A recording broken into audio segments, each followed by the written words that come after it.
intellectual, philosophical inquiry into the why and wherefore of the world or the origin of the world and so on. It applies itself to a life situation. And therefore, it eminently answers certain difficulties of modern mind. In fact, it's an answer to the modern condition in which people cannot give up action.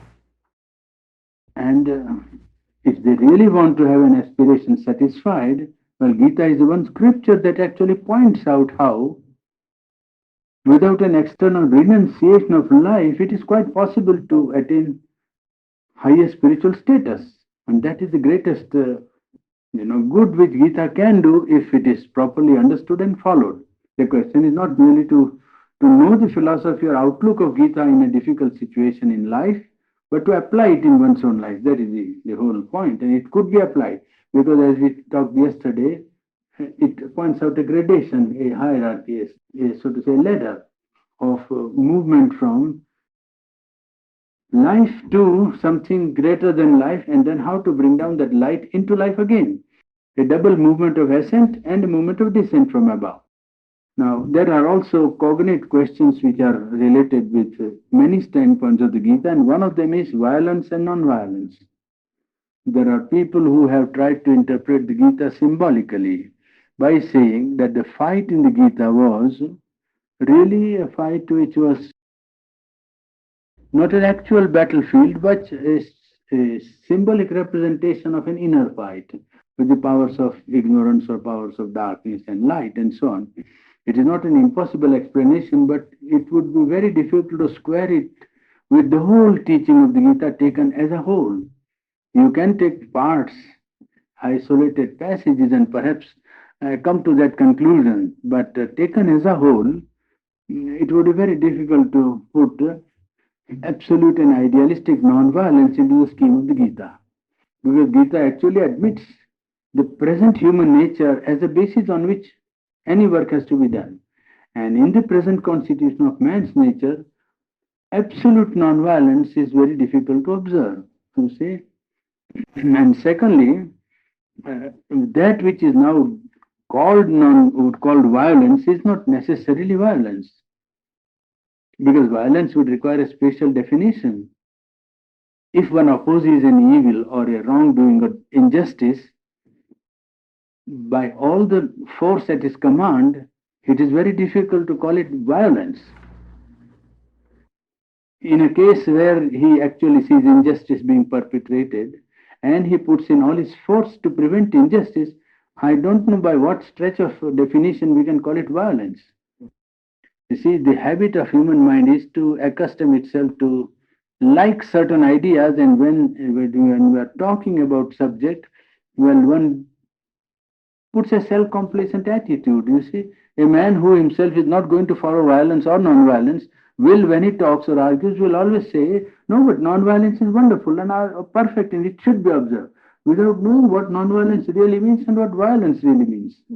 You understand? He doesn't know what is violence. In fact, by saying that he is trying to stand up for non-violence, he almost wants a justification, and almost in advance he is on the right. You see, by dubbing and using a term which is absolutely vague and not clear at all, well, he tries to say that you are standing for violence, I am standing for non-violence. Now, I don't think the question is as simple as all that. It involves the very constitution of human nature. Not only human nature, but the whole nature. You have to see, when a tiger kills a deer, is he violent? That's it. Then you say, no, he is not violent, he is seeking his food. He is taking what he must eat, otherwise tiger must die. That's all. So then, tendencies in nature exist in which life lives upon life. Without any psychological reaction or psychological operation, purely physical need makes an animal behave in a way which we will call cruelty, perhaps, or violence.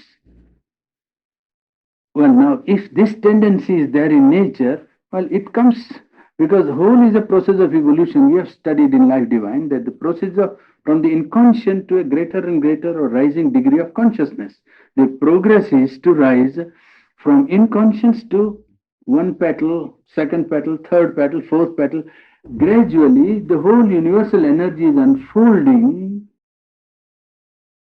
more and more petals of light, so to say, on the way from darkness of the inconscient to a possible light. So, in that growth, whatever was there in the inconscient is being pulled, it is not being left behind. Inconscience and its inertia is being left behind, but the quality of what was the inertia is being taken into life. So when life is embodied in a physical body, the body represents the inertia of the material being. Well, in the same way, when mind has emerged in man, man's physical body and his brain represent the break on his mind and life both. So that matter pursues, you see, the growth of the growing light towards a greater and greater degree of unfolding, knowledge or unfolding light.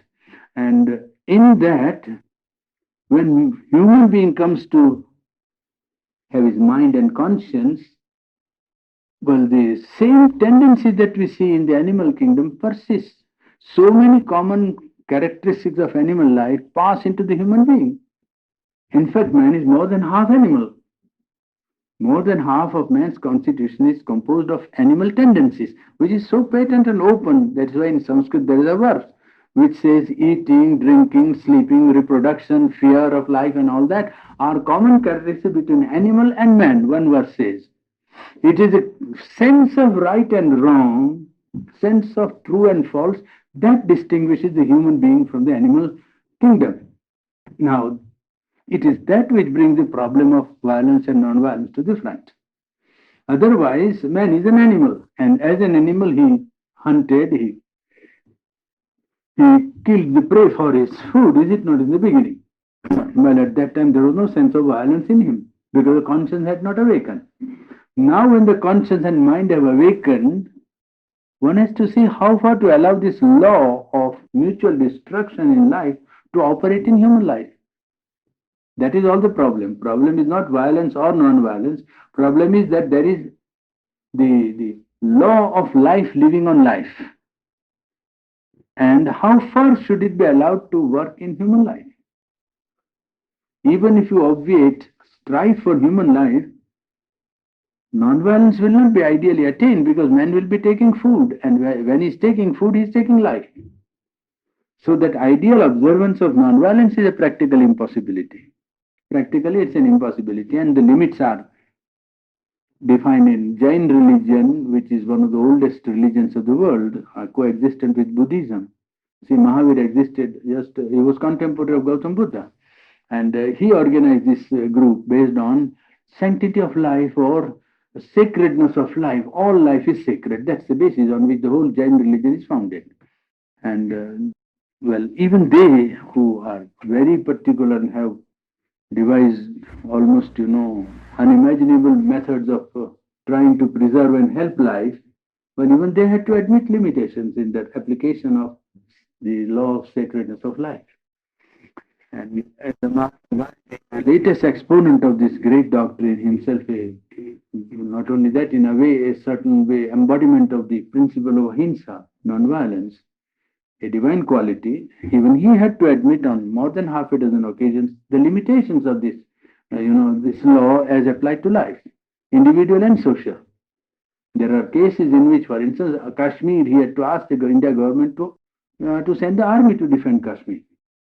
You see, and in the ashram agricultural, production department, he had to ask the guardians to keep off the animals, the monkeys and the birds and the cows and the bulls. You see, if you don't do it, then you don't do agriculture either one way or the other. Well, I am pointing out practical difficulties. Not that it's not desirable. Everybody wants, if he can avoid, being hard to anyone or resistance or opposition. But if there is something that stands up, I don't know how to meet it otherwise. That is one of the points in the Gita, which Gita makes it very clear that it is possible to attain an inner poise in which you are founded on a spiritual truth and spiritual realization, and you allow your nature to participate in a movement which to the outer view appears as if you are resorting to conflict and battle. But you are not at all resorting to conflict and battle from your own inmost poise, because you are poised in the divine consciousness which dictates to you the necessity of what is to be done under certain conditions of life in which you happen to be either locked or connected or happen to be active. It can't help. Arjun is actually on the battlefield and he is struck with this remorse, a conflict between two values, whether he should destroy his cousins, which will destruction of one's own family, or whether he should observe the law of the Kshatriya fighting for the right.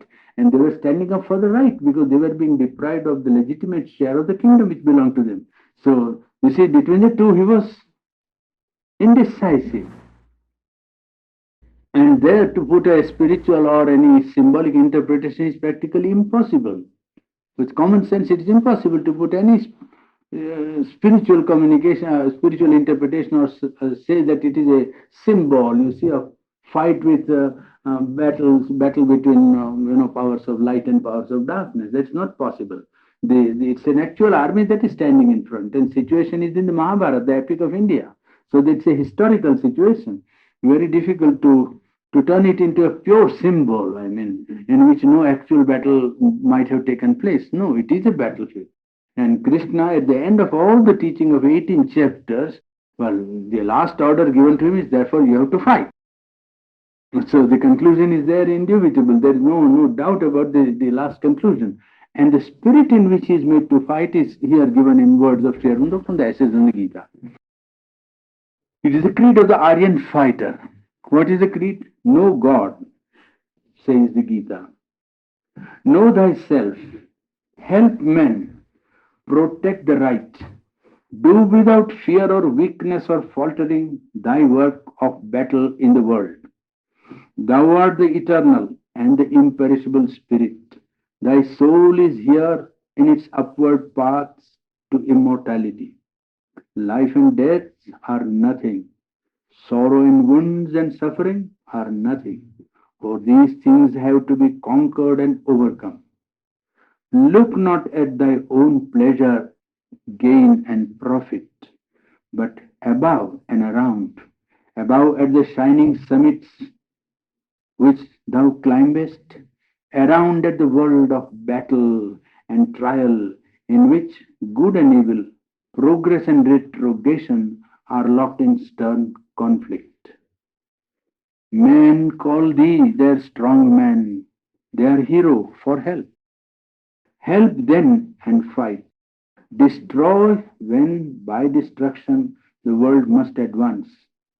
But hate not that which thou destroyest, neither grieve for all those who perish. Know everywhere the one self. Know all to be immortal souls, and body to be but dust. Do thy work with a calm, strong, and equal spirit. Fight and fall nobly or conquer mightily. For this is the work that God and thy nature have given to thee to accomplish. That gives you some idea of how the Gita looks at this problem, you see, of what people have been trying to put into various lines of argumentation. There is no question of desirability of nonviolence being an ideal which man must reach someday.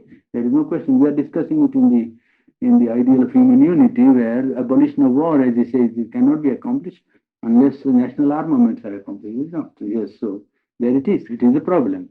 And in actual carrying out the problem, there are limitations of the present condition of human nature and of situation which have to be considered. Now, Gita has posited, as we said, two natures. Up till now, means till the Gita came to the front, it was supposed that human nature is human nature and there is no other possible nature except perhaps you go down in the scale and then you meet to the brute nature or the animal nature, you see.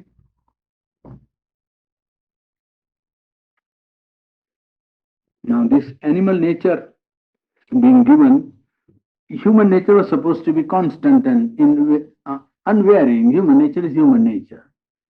Gita for the first time brings this idea prominently into front that there are two natures operative in the world. One nature is not actually dynamically seen by us, but it is potential to man. We can see the operation of that nature if we turn our eye to the external world first, where the Gita describes the vibhutis, the special power of the Supreme manifesting itself in objects of nature, in preeminent manifestations of life. Wherever you find that is a manifestation of the Supreme in one of his aspects there in nature.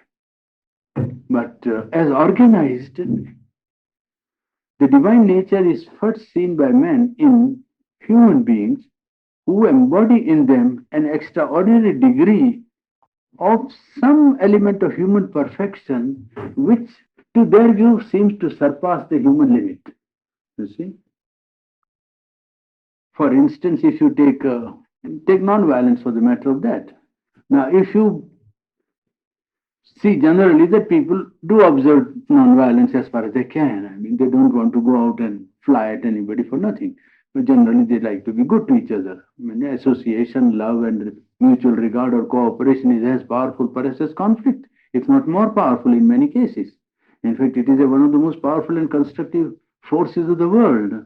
Cooperation, sympathy, regard for each other or mutual relationship or interchange. It has played a greater part in forming human history positively than conflict. Conflict also have contributed. I don't say that conflict was bad all along. Conflict sometimes was very good. Very good in the sense when you see retrospectively at the result.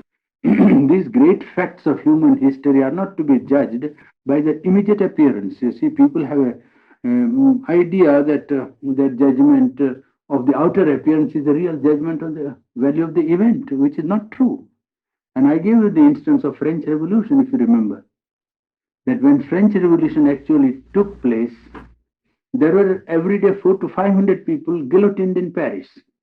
This is history and authentic history, and it has not happened in the legendary past. This is a man living at that time in Paris sees what is apparent. He only sees what is apparent. He sees that 500 people, most of them innocent perhaps, because they belong to Girondins or the other party and so on. Jacobins or who are they? Well, if one party came to power for 1 week, they went on electing the other party. When the other party came to power, they with the other side. Well, naturally, the man who lived at that time thought it was the worst period of life, and it was hell, as they say. I think it is Dickens who write in Tale of Two Cities. It was the best of times and it was the worst of times. Some people thought it was best of times and some thought it was worst of times. This is a way of looking because they look at the outer appearance.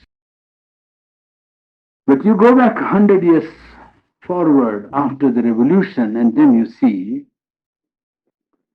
that it is this great phenomenon of collective life of man that gave three great truths to the collective life of modern, constitutional life: liberty, equality, fraternity. But for French Revolution, they would not have found a place in human history as quickly, at least, as they did.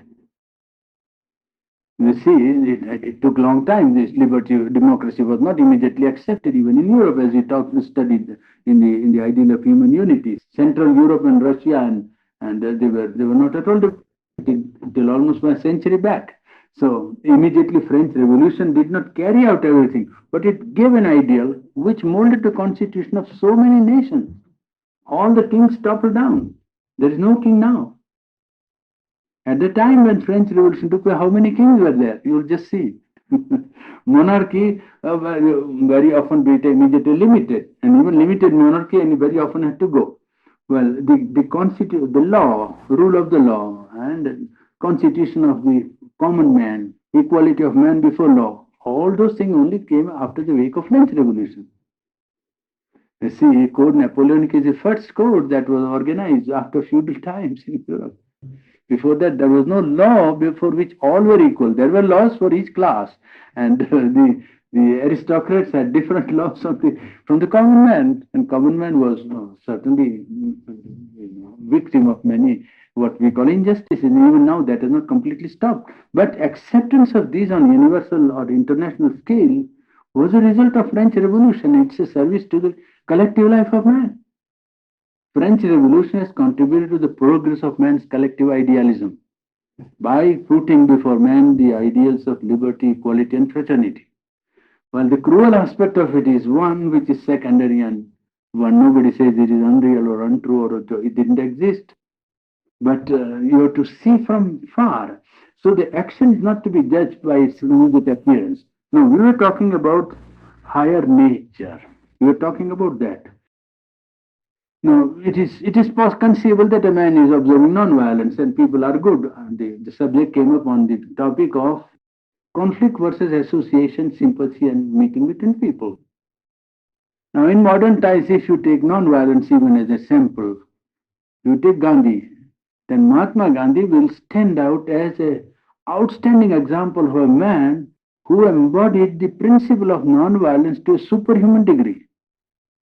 There will be nothing wrong in that judgment because ordinary man, when he is non-violent, well, he avoids a fight, he is passive, he can allow the injustice to pass, without any violent contradiction. But to go to the extent to which Mahatma went in his attitude of non-violence, when the Pathan was brought to him when he was injured, in South Africa, he was victimized. He was beaten by a Mohammedan hireling. You see, and he was wounded and he became unconscious.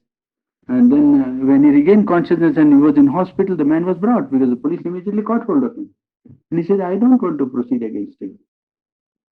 Now this shows a degree of the effort and attainment to the principle of non-violence. And you say, oh yes, of course, not only is a great man, but he's a vibhuti of non-violence. Vibhuti means the extent of quality of non-violence is more than human. It is divine. He embodies the divine quality of non-violence for modern times. There will be nothing wrong to say that, because that is really a fact. Or there is another instance in Indian epic of a man who was generous, a tendency to give. Now, there are many people who can't stand any poverty in sight.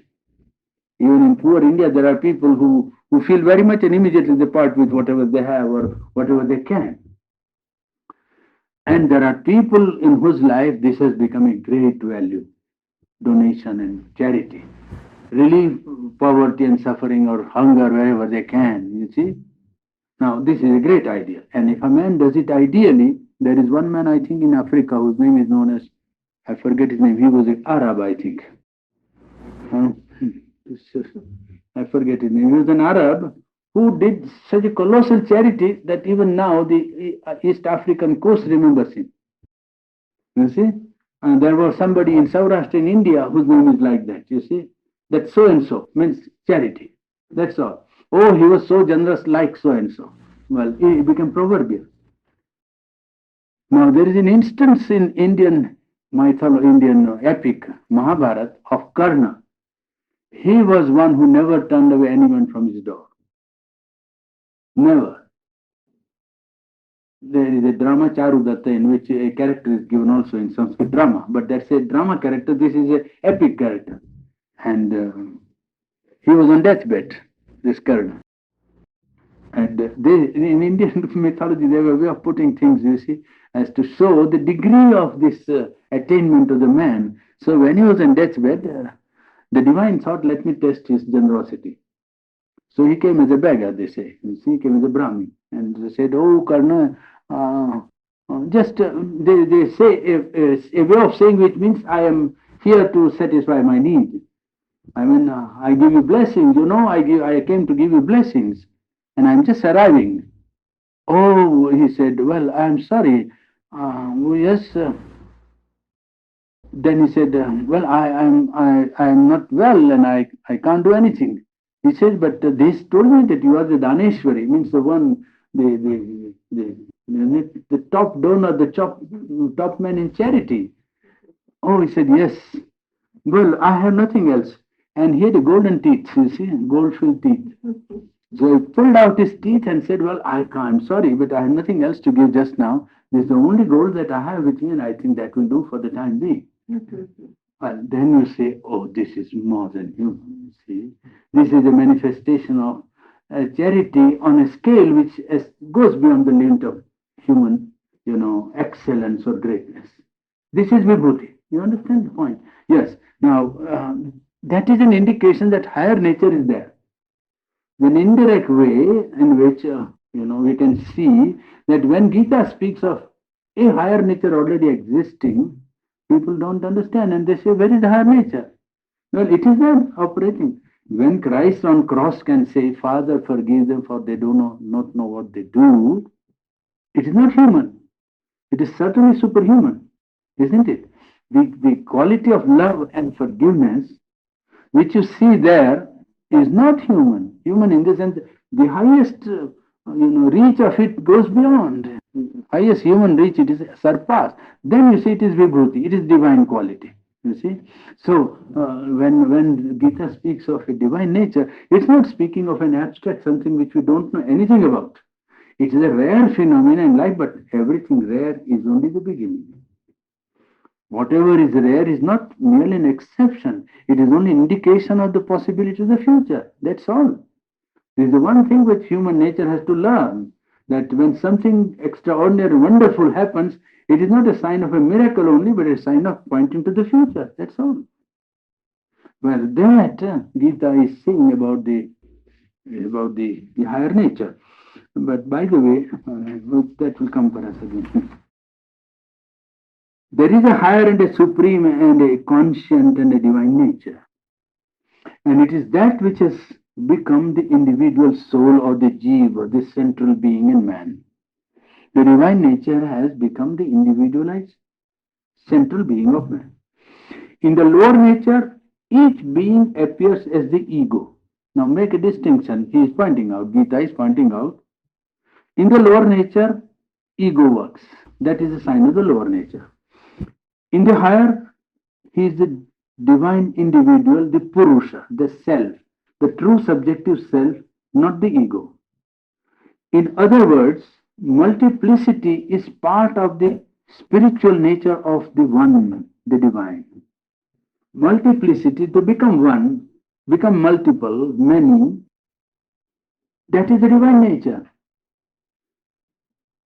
Divine by its very constitution is multiple, infinitely variant, unlimitedly self-determined or capable of an infinite self-determination. And this infinite self-determination comes to us in the higher nature as individual. In the lower nature is ego. In the lower nature, this very self-determination of the Supreme, which is the central being, comes and man experiences it as ego. Well, here.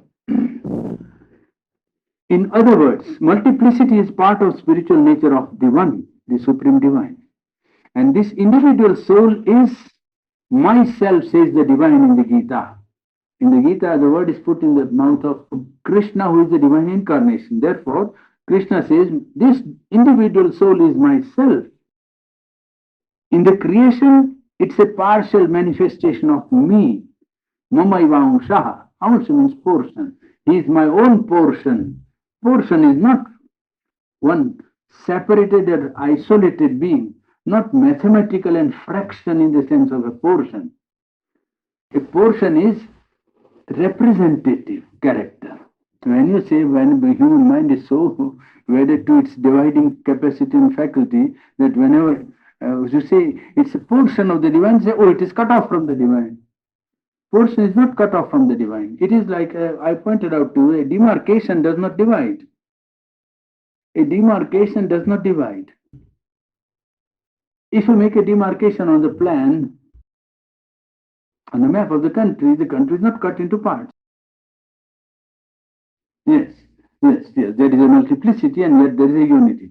Yes. So you see, well, here it is my portion in the sense that I become that. It is not my portion means I cut something from me and put it from outside, but I become that small mess for some particular purpose. I become that ansha, that limited portion for achieving some particular end. It is not that he is separated from me and now I have nothing to do with him. It's not a potter making a pot. That is an extra cosmic conception of God which does not bring in the real quality of God, which is omnipresence. If God is only a potter who has prepared the universe or world or creation as a pot, he is not in the pot. You see, then where is his omnipotence and omniscience? If he is omniscient, he is everywhere. Omniscience is one whose presence is everywhere. Well, he must be immanent. It cannot be. If by very definition the divine must be immanent. Now here he points out that Amsha, when he says my portion, it doesn't mean that I have divided myself and thrown out a bit of myself, but I have become that for the time being, just as the sun. When you take a glass, you concentrate it on your, what is it called, the centering glass, it is called the, huh? Not spectrum, you see which concentrates, huh? Yes, magnifying glass will concentrate sunlight to a point. Now, that is a portion of the sun. It's not separated from the sun. It is sun here, right? Very much the sun, isn't it? I mean, for a particular purpose, to burn something or to concentrate the rays on a particular point, you concentrate the rays only for that point, that's all.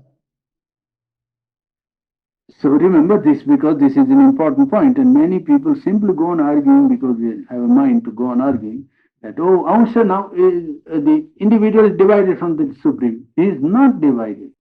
Udita would insist that it is wrong to say that he is divided. He is the assumption of the divine by a act of knowledge and a self-determination. Nobody has imposed anything on the divine. It is a self-determination. That's the law. Divine nature is that one spontaneously becomes the many, or self-determines itself into infinite multiplicity, and each part of the multiplicity is whole of himself. This is the small thing that one must keep in mind, because otherwise you get such a confusion that out of it is very difficult to get out. Now, he is saying that he is myself, partial manifestation of me in creation, and it possesses all my powers, says the Krishna in the Gita to Arjuna. Yeah. It is witness, it is giver of sanction, it is upholder, it is knower, it is the Lord. The one portion that is there in the human being, he is the witness, and we have seen that the practice of realizing this witness self as one part of human psychology, a witness self and a flow of nature, is an important part of spiritual development of yoga, even of karma yoga. He is witness, he is giver of sanction, he is upholder, he is the knower and he is the Lord. It descends into the lower nature, this very portion, and thinks itself bound by action, so to enjoy the lower being. It can draw back and know itself as the passive Purusha, free from all reactions and actions. It can rise above the three qualities of inertia, activity, and balance, and liberated from the bondage of all action, even as I do myself, and by adoration of the highest supreme divine and union with him, it can enjoy wholly its own divine nature. Now Gita is pointing out the way of ascent, that it is possible for this soul that has descended into the ignorance and become or has been identified with the ego to withdraw from the ego and realize the witness self of the nature, realize the identity of this self with the Supreme, and to enter the divine nature. Then the divine nature will become active, just as now the lower nature is active. When he has risen to the identity with the divine nature will be active in him. Then he will be able to carry out or fulfill the will of the divine in his life. Because there is a will of the divine in the whole of life, the whole field of life, universal as well as individual, has a divine will operating. It is deformed because it is being received by man through the distortion of his ego and the lower nature of desire and ego and selfishness and greed and ambition and impulses and passions and so on. It is that which distorts the function of the original will. Even throughout all that distortion, the push is there towards the realization of the ultimate truth. It is not as it were divine was being thwarted. No, it is being delayed. Because for truth, they say in India, the time for truth is eternity.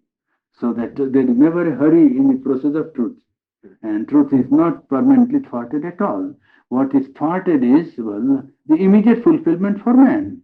What doesn't happen is, well, man is losing the chance. Truth is not thwarted permanently at all. That's never the conception. You see, there is no hurry because it is a self-determined process which goes by an inherent, power which is there within itself is bound to reach. Well, how quick, how fast, how much will depend on human being giving it all the possible conveniences for its manifestation or realization in life. You see, the more easily the human being opens, immediate would be the realization of the will. Now, there is one thing which is very finely written on the Gita on all scriptures. Gita refers in context of Arjuna's discussion to the sacred books or scriptures of Indian religion, because people bring out the Veda and the Upanishad and the commands that have been there in the literature as sacred literature, scriptural. And Krishna replies to Arjuna in the context by saying that, well, this is only a passing scripture and you must not give that importance to it which you seem to give. On that passage in the Gita, where the Gita passes a strong remark against Veda, because people swore by the ceremonials of the Veda, the performance of sacrifice and the doing of certain outer ritual, and said that by that you attain heaven and by that you fulfill yourself and so on, which Gautam Buddha also ridiculed by telling that it was not the outer ritual which would save the man. Gita says that, those people who are very much attached to heaven-going tendency, well, if they want to perform the Vedas ceremonials, it is their business. But I don't consider them to be qualified for truth or for the knowledge. You see, in Indian culture, knowledge is not considered gathering of information. Knowledge is growth of consciousness to a higher stage. Realization or concrete change in the whole psychology is a sign of knowledge. Knowledge is becoming, not knowing, not reading, thinking, and information. Knowledge is identity. Knowledge is always by identity. True knowledge, in the Indian sense of the term, is always by identity. It is not by ratiocination, experiment, thinking, or reading and so on. That is the secondary process, and that is relegated to partial knowledge or relative knowledge. It's not called knowledge, it's called avidya. Means not true vidya, not true knowledge. This is informational part, development of mind, emotion, and so on. But true development and true knowledge is by identity, oneness with the object of knowledge. Then you know. Otherwise, you think or you have a mental construction about what your mind tells you, but not about what is, but what the mind tells about what is. You see? Yes. Now, here he deals with this scripture and the place, and Sri Aurobindo puts the remark further. He elucidates. You see, as he says in the Gita, is the most brilliant exposition of the teachings of the Gita, philosophical as well as the practical side. There is no book on Gita which can give you in such a small compass a clear philosophical exposition and a practical way of practicing the karma yoga of the Gita. It's the most marvelous contribution in that respect, because the double purpose is fulfilled most effectively and clearly by Sri Aurobindo in this essays on the Gita. It is from that I'm reading. The Gita in later chapters speaks highly of the Veda and the Upanishads. It says that, oh, whatever knowledge is there, I know, and I am the knowledge. That's how the incarnation speaks in the later chapters. But in the first chapters, Gita, ridicules the Vedic people who propose to reach heaven by sacrifices and by ceremonials. They are divine scriptures. They are the word, the divine word. Still, the letter of the scripture binds and confuses, as the apostle of Christianity warned his disciples when he said that the letter killeth, and it is the spirit that saves. And there is a point beyond which the utility of the scripture itself ceases. This is very good to bear in mind because it's a great lesson of the Gita. And there is a point beyond which the utility of the scripture itself ceases. This is very good to bear in mind because it's a great lesson of the Gita. Gita is the one scripture that says that scriptural authority has a limitation to be admitted. You see, a point beyond which the utility of scripture itself ceases. The real source of knowledge is the Lord within the heart. I am seated in the heart, he quotes Gita, of every man, and from me is knowledge, says the Gita. The scripture is only the verbal form of that inner Veda, of the self-luminous reality. It is the Shabda Brahma, the infinite in the form of the word. The mantra, says the Veda, has risen from the heart. This is from the Vedic hymn. From the secret place where the seat of truth, in the cave of the heart, the seat of the truth is situated. That origin is its sanction. The sanction of the scripture is the origin of the scripture from the Lord in the heart. But still, even when it is so, the infinite truth is greater than its word. The infinite truth is greater than his word. And in the Savitri, he says, truth is always greater than her forms. There is a form in which truth expresses, manifests, or is seen, either an artistic form, poetic form, or religious, or a word, linguistic. Nor shall you say, Sharonda proceeds, of any scripture that it alone is all sufficient, and no other truth can be admitted. As the Vedavadins, those who hold up the authorities of the Veda to go to heaven, said of the Veda, this is a saving and liberating word that must be applied to all scriptures of the world. Gita applies it to Veda. He says this must be applied to all the scriptures of the world. Take all the scriptures, says Sri Aurobindo now, take all the scriptures that are or have been, Bible, Quran, and the books of the Chinese, the Veda, the Upanishads, the Purana and the Tantra and the Shastra and the Gita itself, and the saying of the thinkers and sages, prophets and the avatars, the incarnations, still you shall not say that there is nothing else, or that the truth that your intellect cannot find there is not true because you cannot find it there. Heard or unheard before, heard or unheard before, that always is the truth which is seen by the heart of man in his illumined depths, or heard within from the master of all knowledge, the knower of the eternal Veda. That is the sanction of true scriptures. See? This refers to certain aspect of yoga, practice of yoga. Gita advocates very strongly and almost exclusively the path of karma yoga, which is integration or synthesis of knowledge and devotion.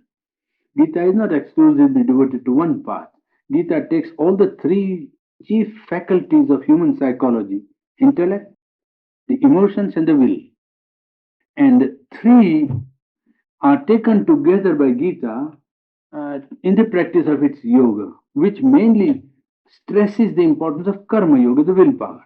But it also takes the knowledge aspect and the emotional aspect of devotion with it, so that it is not merely dry action, but action which is charged with knowledge, illumined by knowledge, and also is suffused by the spirit of devotion and self surrender to the divine. These three faculties of man are the chief powers of human psychology: intellect, emotion, and willpower. And Gita takes all the three in a synthesis, mainly stressing the karma, because karma is unavoidable, as we told yesterday and day before and still day before, that karma forms three-fourths of the part of man. He cannot give it up in a scheme of spiritual development. If true spiritual development is to come to man, action and work must find a place in it.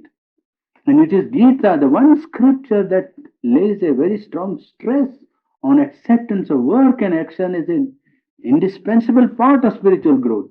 In fact, it says that all other spiritual attainment would not be really, true or applicable and strong till they are suffused by the spirit of action, till they come down to the world of action. So, it is this yoga which is synthetic and taking the knowledge aspect, the action aspect, the will aspect, and the bhakti devotional aspect, which is an integration of the human being complete. It leads one to spiritual fulfillment according to Gita. Now, what is that yoga of karma? On what it is founded? Some elements of the practice of karma yoga, we have already done that more than once. But still, now in the words of the essays in the Gita, it will have a sort of a relevance and a practical, bearing. Because in one place, in the words of essays in the Gita, you get the whole thing, clearly given in few lines. It is non-attachment. The yoga of Gita first begins by it is non-attachment. It is to do works without clinging with the mind to objects of sense and to the fruit of the works. It is not inaction, because it would be an error, a confusion, and a self-delusion, because it's an impossibility not to do action. That the one verse of the Gita is very positive.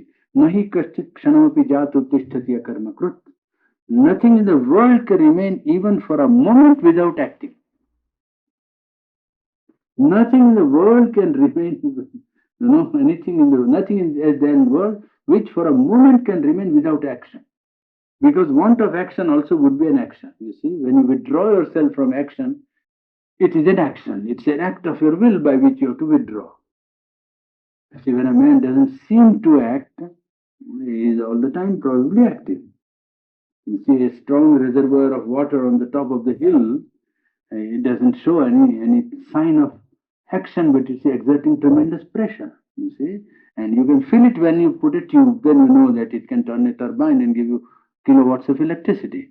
So that because it doesn't act, it doesn't mean there is no energy or force or power at work. It is perhaps acting. So, but action which is full and freely done, without subjection to sense and to passion, desireless and unattached works are the first secret of perfection in Karma Yoga. One, desireless action and unattached works. For knowledge does not mean renunciation of works. There is a tradition in India that if you have really got knowledge, well, you will immediately find futility of action. This is one of the traditional influences of monistic outlook. Shankar's outlook on Indian mind has promoted this view that men of action, the man of knowledge should have nothing to do with action. Because immediately he acts well, he falls from his knowledge. And the argument here given is just the opposite. And Sri Aurobindo pointed out very nicely this thing in some of his other writings also, that to say that action is invariable bondage or a cause of fall is to say that you have not attained spiritual perfection. That would be a sign that you are not attained, because the divine acts in the world, and divine doesn't necessarily fall from its divine status. And if you identify yourself with the divine, then a similar quality must come to you. You must attain that quality of accepting action without falling from a spiritual status. Well, that is necessary and that is indispensable. I don't understand why all action should be necessarily a fall from the higher spiritual status.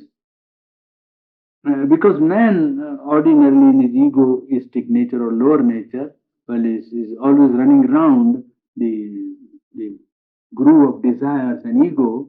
People think that all action must be only of that type. But there is action and action. That's what we have discussed several times in our talk, that the action is not to be judged by its outer appearance. Action is to be judged by the motive or the psychological force from which it proceeds. Action can never be judged by the outer size, otherwise one is always deceived. And in fact, I showed also that the bigger the size of action or the large scale on which the action is being carried out, well, the greater is the proportion of ego and ambition at work. And spiritually, it is a very small value, though externally it may have a very great importance for human life. It may have great practical importance somewhere. Nobody doubts that. But spiritually, the work has no great value. It is utility, yes, it is good. Nobody says it is bad, but it's not great action because it is a great proportion. And people always say this scheme and this plan costs so many million rupees or so many dollars and so on. Well, it's all right. It doesn't make the work spiritually great. It makes a material achievement, scientific progress, and collective effort, and very fine elements there. All right, but spiritually, it is ordinary utility. It's just like feeding somebody who is needy. You say society has a need, you fulfill it by doing something which will fill the need of society.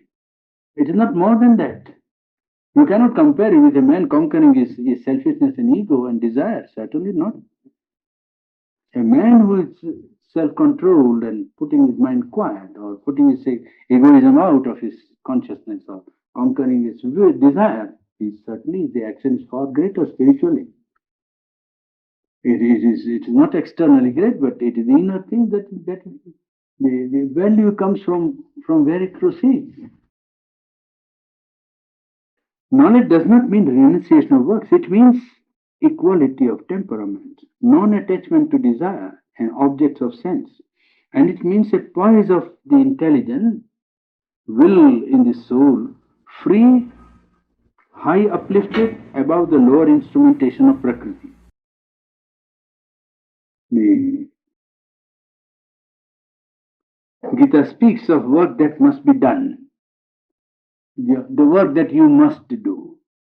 Now, normally, when they write a commentary on the Gita, now everybody, without much erudition or practice of yoga, begins to write because Gita is an attractive book and it gives so much food for thinking.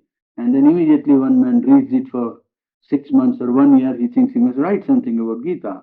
And it's all right, it makes the subject more studied and brings various aspects into front, but very little is profundity is there because Gita requires a life. If you want really to study Gita and say something worth saying, well, it is a man like Sherwinder who can say something. He has spent 40 years on that purpose or on that subject. Well, when he says it is worth hearing, but when everybody writes and then they write about Gita, that work that must be done, and then he says that's a performance of duty. That you must perform your duty disinterestedly. Gita is not saying that. Not at all. But people write. You can't prevent them from having a partial or wrong interpretation. They say it is disinterested performance of duty is what Gita says. Gita would not have taken 18 chapters to say such a trite thing because anybody could say that. It doesn't require spiritual depth or knowledge to say that disinterested performance of duty is the highest reach of Karma Yogi. I was staggered when I read that, but I have written about half a dozen books saying that.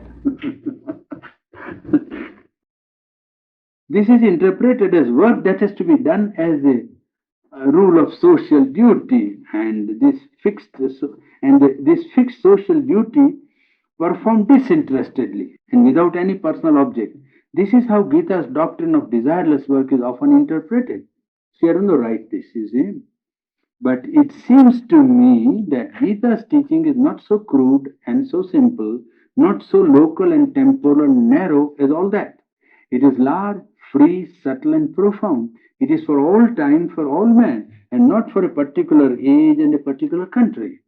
Therefore, it is not for disinterested performance of duty, but rising into a spiritual status where one realizes his true self as the divine, and then raises himself to a status of equality and acts from equality in the world without desire for the fruit of action. You see, and does that action or carries out that activity in his life, which is brought forward in his nature by universal nature, by absolutely something impersonal. We have read about this sacrifice, is it not? Yes. Now, in Gita, the one idea that was given was that actions, when they are desireless, there will be no motive to do actions. This is one difficulty which people put. The Gita is advocating the performance of desireless action, but how can a man act without desire? Desire is the motive of 9/10 of man's activity, and therefore desire must be there. If desires are not there, action will come to a stop. Then Gita comes out with a remedy. It says that when your vital being and mental being have become desireless, you can still perform the action as a sacrifice, as an offering to the divine. Now, to what kind of divine you have to make your offering? What is the conception of the divine? Well, I pointed out to Behim the other day some portion on yoga so as to give him a conception, an integral conception of the ultimate reality. Now, here in the words of essays on the Gita, Sri Aurobindo is giving an idea of the being to whom this of sacrifice of action is to be offered, to the divine, to the supreme. This supreme is the divine, the highest aspect of divine personality. To him, we offer everything as a sacrifice. Into his hands, we give up our actions.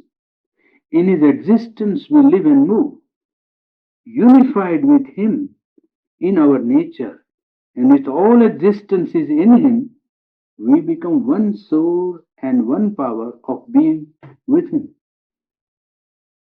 And with all beings, and with his supreme reality, we identify and unite our self being by works done as a sacrifice. Eliminating desire, we arrive at knowledge and at the soul's possession of its own self. By works done in self knowledge and God knowledge, we are liberated into unity, peace, and joy of divine existence.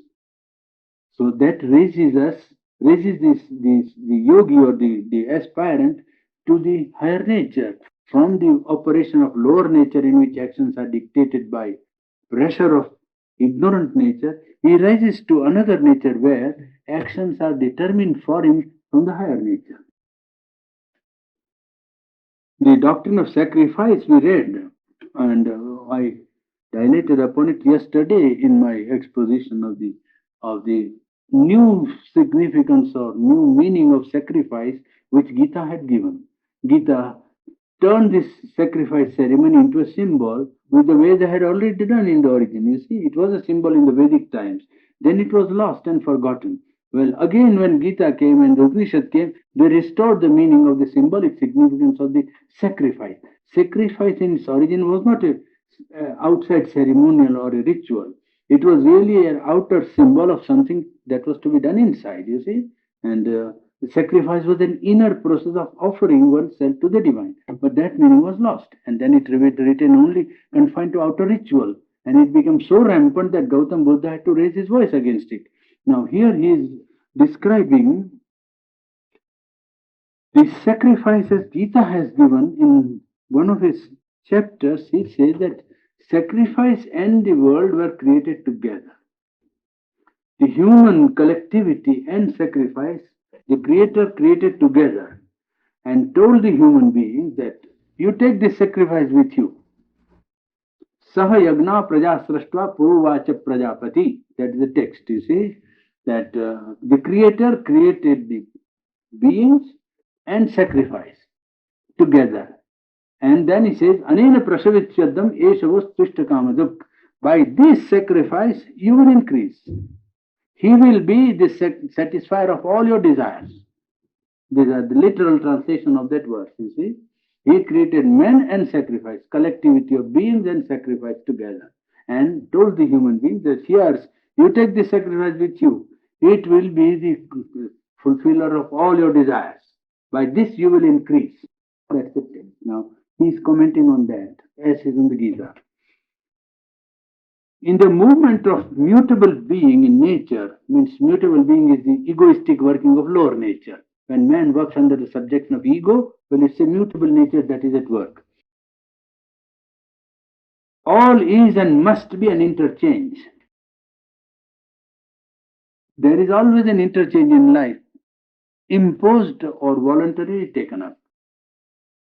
For existence is one, and its divisions must found themselves, means must be founded upon some law of mutual dependence. Otherwise, there will be complete isolation. One is divided into all. You see, and then if there is a complete separation of one from the other, then there will be no mutual, no realization of the one. Therefore, he says there must be some law of mutual dependence, each growing by each and living by all. Each is growing by each. You see, if you take human society, you will see how intertwined and impossible to avoid is this interchange. You cannot do without it. That's the basis of the law of sacrifice, you see. A compulsory interchange and growth by mutual giving. Yeah, that's the law of sacrifice is that. You give and you take. You cannot only take. It's not possible in the world. It says that the man who wants only to take is like a thief. That is in one verse of the Gita. That one in life who only wants to take and take and take is a thief. He won't get it, first of all, but if he tries, it's like a thief trying to steal. He can't succeed long. He will learn to give. He will have to be taught to give by nature. Where sacrifice is not willingly given, nature exacts it by force. And man doesn't do it well, nature exacts it. She satisfies the law of her living. A mutual giving and receiving is the law of life without which it cannot for a moment endure. And this fact is a stamp of the divine creative will on the world. That the creative will is divine, this is a stamp that no life can live and thrive and be without interchange. Mutual giving and receiving is the law of life without which it cannot for a moment endure. And this fact is the stamp of the divine creative will on the world. It has manifested in its own being. The universal law of sacrifice is the sign that the world is of God and belongs to God, and that life is His dominion. Life is His domain and the house of worship, and not a field for the self-satisfaction of an independent ego. Not the fulfillment of ego. That is only our crude and obscure beginning. But the discovery of God and the worship and seeking of the divine and the infinite through constantly enlarging sacrifice, culminating in a perfect self-giving founded on a perfect self-knowledge is that which the experience of life is at last intended to lead. And it is to this that it must lead ultimately. Well, it's time. Tomorrow, take up the Upanishad tomorrow and see. Gita we will have perhaps one time more after some days, not now.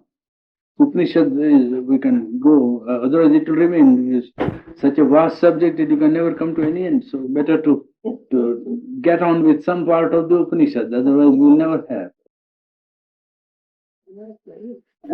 Book, there's some discussion about opening, and Urban relates it at one point there in the discussion to becoming conscious of every movement in the being, the brain, Yes. and does this tie in with when the Purusha draws back from nature Yes. and watches Like a witness, yes. everything that's going on. Yes. That is one part of. You see, on what plane you stand, the Purusha can stand on all planes or one plane one by one. It depends on where your consciousness is concentrated or where the circumstance is required to concentrate. If you are quiet and no call upon you from outside is at work, then you can concentrate on all this ladder of consciousness and stand on every step and watch the nature on every plane, on every step. But supposing you are in an environment or circumstance where something makes a call upon you, outside knock or shock or action is upon you, then you have to react on that plane. Then you stand on that plane chiefly, and in a detached way you look at what is happening. You understand? I give you an illustration. Because it is clear. That's my idea of human being. You see, it's what do you call them? You see, now here is your mind. You see, here is the emotional being, and here is a vital being. Let us put it for rough sake. And this is the center of the physical being. And this is the subconscious, you see. Now, when you are quiet, then you can stand here, you can stand here, you can stand here, you can stand here, and watch out what is happening here. This is the changing nature in which thoughts, ideas, suggestions are passing here. They are really outside you. You are only watching from your station and you catch hold of them, they remain, and then you say, this is my thought. There is no my thought. It's all passing here, you see. Thoughts are passing like that here to the mind. Emotions are passing here like that. The vital moments of desire and ambitions are passing like that here. And in the physical also, the things are passing and going through the system here. But physical system, not the psychological system. To the extent one allows the physical to invade, it will invade the mind, emotion, and all the beings. But otherwise, only it goes to the physical sensation. Now, what man does is that he holds this, whatever is passing, he stops and says, this is mine, this is mine, this is mine. Then he gets disturbed and then he gets so busy with all that. But if he does not stop there and allows it to get out, and he simply stands on the watchtower on each and says, well, what is passing? I want to see. He is not attached or touched by what is passing. What is the status? And if at particular time, a call is made upon you here, on the mental level, then you are busy here. And all these are for the time being, well, not active, passive. You are not active on those planes, but you can become active and immediately you want to become. You see, you can immediately put yourself here. It's like a man who has got a staircase. You see, 7 staircases in his great building. And he has the capacity not to have only a lift, but a presence on all the 7 well, floors at a time. Well, that's all. He can be present on all the 7 floors at a time. But if he is called upon on the one, well, he attends to that one particular level and is conscious of that only, mainly. Though all the others might be subconsciously operating, but he is mainly conscious of that on which he has either some response to make or some demand made upon him as a person.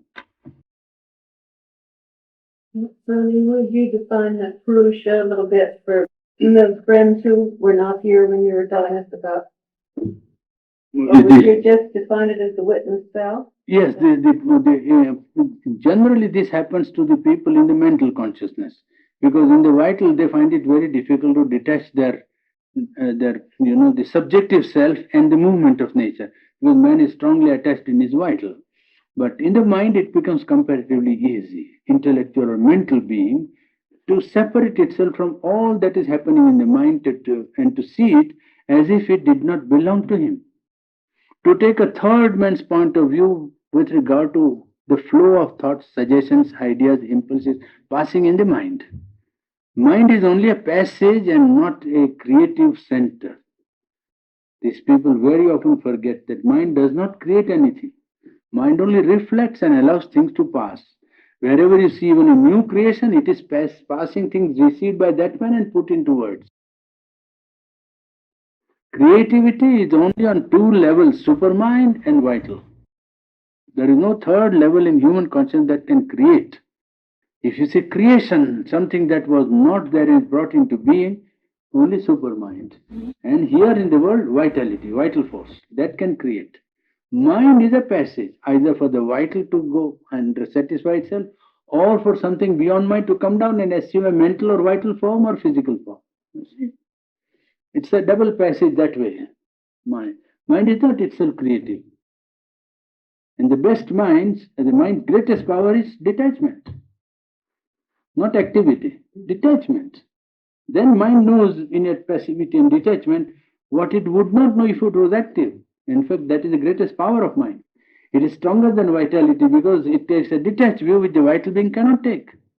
Vital being can never disengage itself from the object of its enjoyment or desire, whereas mind can. Mind can always detach and see, the futility of any enjoyment and say, what is this enjoyment? Vital has no time to give to this sort of thing, but mind immediately can do it. And this detachment is a great power. If mind can maintain it, it can control the vital. If it is strong mind. If the vital is strong, well, mind can remain strong, but the vital will carry it like a wild horse.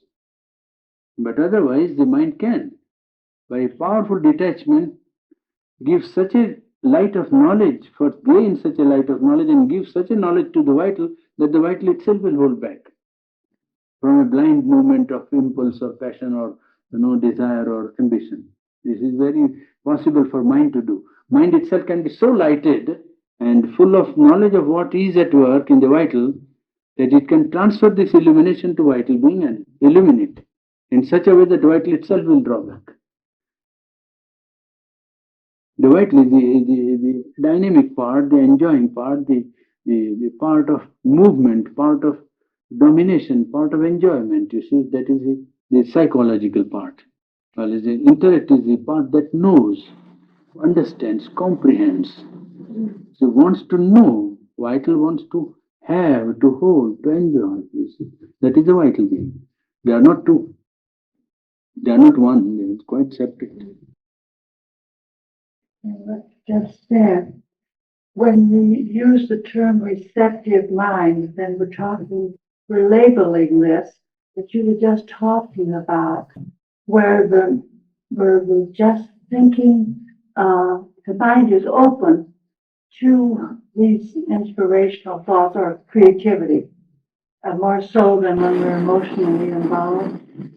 I didn't quite catch your question. What is the point that you would like to elucidate? When the mind Yes. is open Mhm. and receptive to creativity or Yes, inspiration, yes, I should understand. Yes.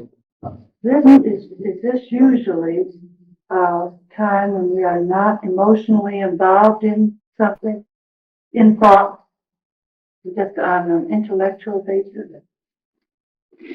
You see, this use of the term mind is very empty in English. English means it includes the whole of inner psychology very often. Mind, when they say, they include vitality also and emotional being also and so on. Mind is used very, very carelessly. Now, if therefore we want to define the now functions that are in the inner psychology, then we will have to say intellect one, emotion second, willpower third. Mind has its own willpower, emotion has its own capacity to act, vital has its own vital mind, a portion of the mind which is attached to vital activity of life satisfaction impulses, but it is not pure mind. Therefore, we have discussed this in psychology when we talked about it. You see, that each function has all the others involved in it. Therefore, when we say mind, well, there is vitality in the mind also. There is a physical element in mind also. There is what we call a physical mind. Physical mind is the sense of a mind that takes only what is available to the sense as real. To that mind, if you say anything beyond sense, it will not accept real. This is physical mind. Vital mind is a mind that is given over to fulfillment of impulses and the means, methods, and knowledge of it. Pure mind is a mind that wants and seeks only the truth.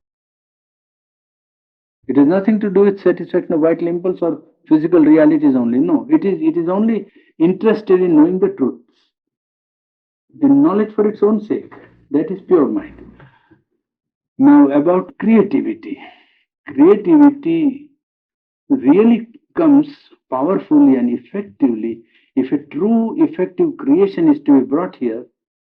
Mind is only a passage. The real receptive parts are emotion and vital being. The true receptivity of any creative force or creative impulse or creative, new creation, it may be that you stay in the mind. But if the mind is only mind, the creation will not be effective. It may be creation, but it has to catch hold of life if it is to be effective here. And then it must be sufficiently suffused with life force and vitality in order to be here in this world an effective power of somebody who has created something. So you study any great artistic creation and you will see that the artist has succeeded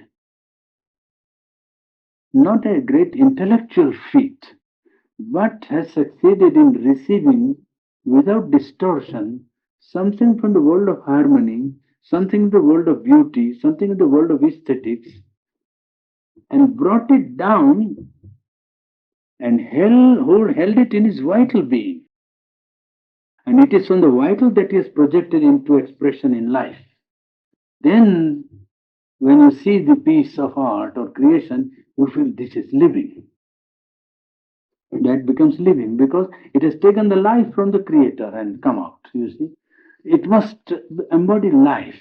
Otherwise, creation remains, lacking the solidity and the substantiality of a creation. You see, it is life that gives it substantiality and solidity. So that receptivity, mind has to be receptive in the sense that it must become passive and open to the higher truths, to the level of inspiration. It must not meddle, must not become too active. The difficulty with mind is as soon as one ray of inspiration or intuition is received, it becomes like a monkey going round at once and catches that little thing and creates something around it. It does. But that's not full creation. It is like abortion, you see. And this is training. Great artists have it by nature or by genius, by God given gift, you see, that they remain passive till the whole thing is received. The ordinary artist, you see, as soon as one intuition comes, he gets mind says, oh, this new, this nobody has done, let me do, catches hold of it. And he becomes so active that the rest of it is held up there, it doesn't come down because there is no room. It has become already disturbed, you see. Something was pouring down, and where it is pouring down, if it remains quiet, more and more, it will come down. Instead, if the thing becomes active, well, the thing stops because there is no receptivity has disappeared by that time. Mind has already been busy. Instead of looking at what is going to come, the full shape of it, the full size of it, the complete, downpour, well, the very first little shower has disturbed it to such an extent that more it can't receive. So it gives something. Certainly, what is received is something, but it is not the full. That is the difficulty with the artistic temperament. If it is not of the first order intended by divine or nature, and if he's training, then the best training is to keep the mind completely passive throughout. That is the best way of receiving a great work of art or piece of art. It's a difficult training, not easy. Because the mind has a tendency when something new comes to be excited about it and to be busy about it, catch hold and run around it and now make something wonderful out of it. And well, it makes something, of course, but not as wonderful as it would be if the whole had been received, you see. This passivity is good. And secondly, it must be suffused with life force. It must be something which is which is called forth from inside, a need for giving body to a truth, to some conception of beauty, you see, or a harmony, some creation of of a thing that has not come down yet, you see, and a desire for making the world more harmonious and beautiful. Making this world more harmonious and beautiful. Well, that impulse, when it becomes very strong, it receives something from there.